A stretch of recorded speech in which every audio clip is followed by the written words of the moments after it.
let's start off by showing you this beat right here.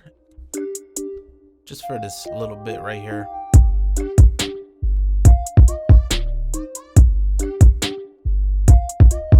Yeah. So now you know what the sound sounds like. Let's go ahead and drop these sounds into the mixer. All right, so this is the mixer window. If you don't see it, go ahead and press this button right here that says mixer, or you can hit F9 on the keyboard. This is the window where sounds will be sent to in order to mix them in.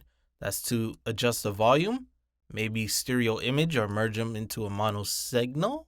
We could turn things to the left or right or pan them. And then we have effects over here, which let's go ahead and just send them in right now. All right, so there's multiple ways you could do this. Let's just show you the first option.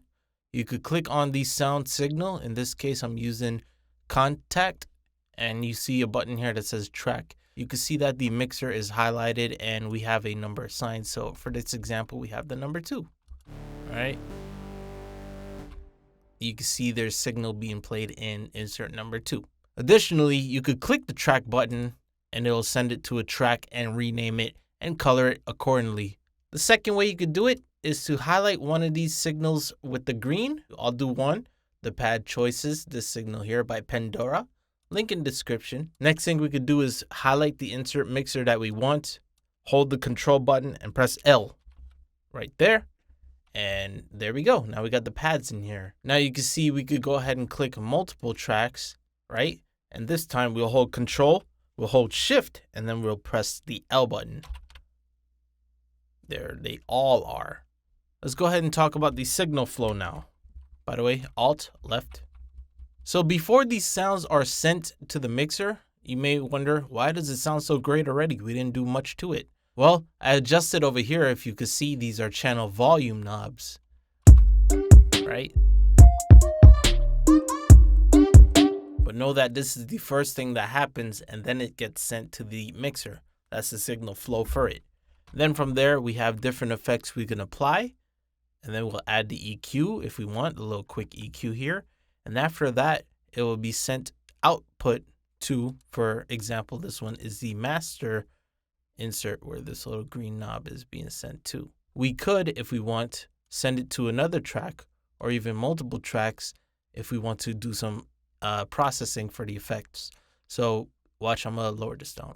I'm gonna hit play. And you can see these are kicks. It's the same one. So that's how you could send an insert. You go over to the one you want to send. You highlight the little arrow here. Left click. That's how you send it.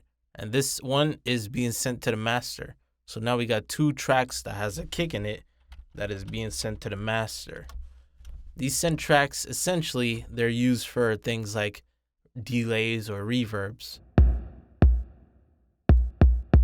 Now, we don't have to name this kick. We can name this something like reverb, just main reverb, and we could send other sounds to it. Let's say, for example, we want these 3. Right click, route to this track while they're highlighted, and look, 1, 2, 3, all 3 of them are sent. If we wish to have all these sounds go into a final place called like instrument, what we're going to do is highlight these and group them into this. We'll say route to this track only. This is also known as a bus. We're going to right click, route to this track only. So if you say route to this track only and we had things on the reverb, you can see here, for example, it disconnected from the reverb send. Do that, hit right, right, pretty much bust into this instrumental track. All right, well, I recorded over 10 minutes, so I'm going to end this here.